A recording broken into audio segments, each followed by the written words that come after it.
Hello, hello, hello. Happy Monday. Well, I hope it's Monday while I get this edited and out. But anyway, we've had a weekend to think about the new ETSI policies. And if you haven't heard, if you're saying, Pam, what on earth are you talking about? You need to rewind to Friday and check out my video there where we talked all about the policies, read through what ETSI's doing, even had a look at what the new policies are going to look like, what happens when you hit the buttons in your shop. So we've had a weekend to think about it. I've been reading legal documents. Joy. And I've seen all your comments on my video. Thank you so much. It is always super helpful to get other people's understanding. What you saw on Friday was just my first reaction. So what I want to do today is go into what's changed over the weekend, because it wouldn't be like ETSI to launch something that wasn't fully finished and it to be adapting over the days. We've still got a month before this goes into practice, but I would prefer if what was launched to us is not the beta version. Anyway, some stuff's changed. Want to go into that. Some misconceptions that people have had, and what people have been thinking about it so far. So, and a couple of limitations that I think maybe people haven't noticed.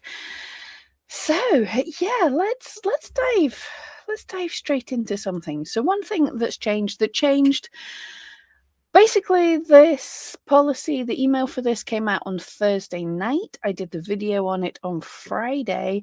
And then after I'd done that, ETSI had changed a certain thing, this is a good thing. So if you have a lot of listings in your shop, you might want to be able to check, you might want to check what policies your individual listings have been put into. And if you find out they're in the wrong place, you might want to be able to move them.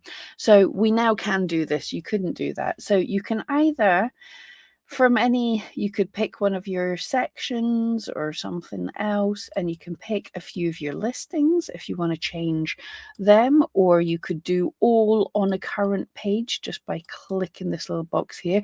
Now, I think the drop downs didn't show up in my screen recording, which was a bit weird, but if you want to bulk move all of these items into a different policy, you would hit the editing options and stop. Everything's popping up. And when you hit that in the drop down box, if you can't see it, I'm not sure, you've got lots of options to edit tags, descriptions. This is cool. You can add little things into your descriptions, but you can change and return your exchange policies from here. So if you click this, I'm going to click this because I know you're all nervous to do it. You can apply everything that I'd highlighted there. I could apply into one of these policy places, or I can create a new policy. So that's kind of handy. I don't want to do that because that's a lot of my listings that I just picked there. If you're bulk editing, one thing to be aware of, there's 40 of your listings on a page. You can see the listing status. We're on a page that has 90 of my listings, but there's only 40 on this page. So when I click the check mark to select all listings, it is only all listings on this page. So you'll have to go into the next page. So I'm sorry if you have many thousands of listings. My heart really feels for you here. Genuinely, that is absolutely horrible. Okay, now another thing, let's come to me for a second and then we'll go back to the legal stuff, because I know the legal stuff, I'm not a legal expert, but I've just been digging into the UK stuff, so probably my international sellers might not want to hang around for that. So let's cover the next little limitation that people have been mentioning. And that is, if you have a listing that has variations and that has the option for personalizations, but it's not always personalized, you can't have, I'm told, I don't have this in my shop, so I haven't been able to check, but you don't have the ability to have different policies for different variations, or different policies for personalized and not personalized if it's in the same listing, which is something that you might want to have, especially depending on where you sell. You don't necessarily, well, I think most people, even if you do take returns, you don't want to accept returns on something that you've personalized above and beyond, the level that you're about to sell it to someone else. You might sell a generic digital painting or something, but you don't want to refund. Well, not digital's a different thing. You might sell a generic painting, but if you then go onto it and put the family name on it or something, then you can't accept a return on that, because you can't sell that onto somebody else. So apparently, people are telling me that there isn't the option to have different return policies for different variations or personalizations in one listing. So my feel at the minute in time is shout at Etsy. Always shout at Etsy. And sorry, calmly message Etsy with your feedback. Shout at Etsy. And then if you're not seeing any joy, prepare to have more than one listing. Split up your listings. This is what you might have to do. Again, sorry if you have a lot of listings. If you don't have a lot of listings, this could actually be a positive thing. You could have keep your regular listing, the regular buy this thing, this is exactly what I'll send you. And rather than have the drop down for personalizations, you can have a link in your description to say, do you love this, but you would like it personalized? Go to this other listing. And then there's the option. Or again, if you had variations and some of them you didn't want to accept returns on for whatever reason, know what this means. I need more sleep. If some of them you didn't accept returns on for whatever reason, then split them off. Do a link in your description. So then you have double the number of listings. So it's kind of not necessarily a bad thing, except if you have millions of listings. So I'm sorry about that. Right, so this is where my American and international friends might want to bow out, or if you want to listen to me being sarcastic. But there's been a few people talking about how what Etsy's doing is illegal. Now, it might be in different countries. I am not a legal expert. I've just been reading some legal websites. But always check with the regulations in your country. And if you're not sure, always get actual professional help with these things. In some countries, you will be able to get free help from the government agencies, whatever else. So I'm not giving you legal advice, but people were a little freaking out, specifically about in the policy on Etsy. In fact, I can show you because we'll be able to dig it up again. So in the policy on Etsy, that's the right page. So if we went in, or you can, if you want to know how to find all these places in your listings, check my last video, but we're just quickly doing this here.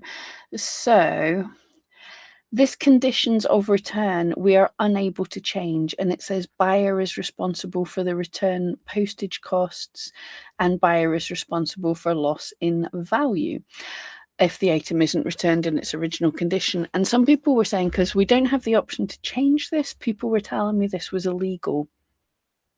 So, I had to go in and have a look.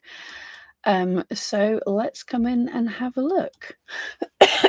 So firstly, the dates as well. A lot of people have been telling me that their policies, they had said customer must tell you they're cancelling must contact you within 14 days, and then you mail it out. You must receive it in a certain amount of time. But now we don't have the option to say cancelling and then returning. We just have accept returns within a certain amount of days. But anyway, so this is from the gov.uk site, which very simply says you must offer a refund if they've told you within 40 days of receiving the goods that they want to cancel. So that needs to be done. Another thing that I read here that is important for sellers, because this has been some bad advice that's been given out. People, obviously, you don't have to accept returns if your item is custom or personalized. But I found a bit here. Now, I'll put the links in the description so you can find these pages. I've read a lot. My eyes are glazing over. But what they're saying for personalized is meaning something like you've engraved something on it, you've tailored a jacket to someone's specific size, or you've done something that physically changes the item. They're saying personalized does not mean you've assembled things together from stock parts. So I know there are some people making personalized jewelry and saying that they don't accept refunds, but what their personalized jewelry is just putting charms on in the order they want to.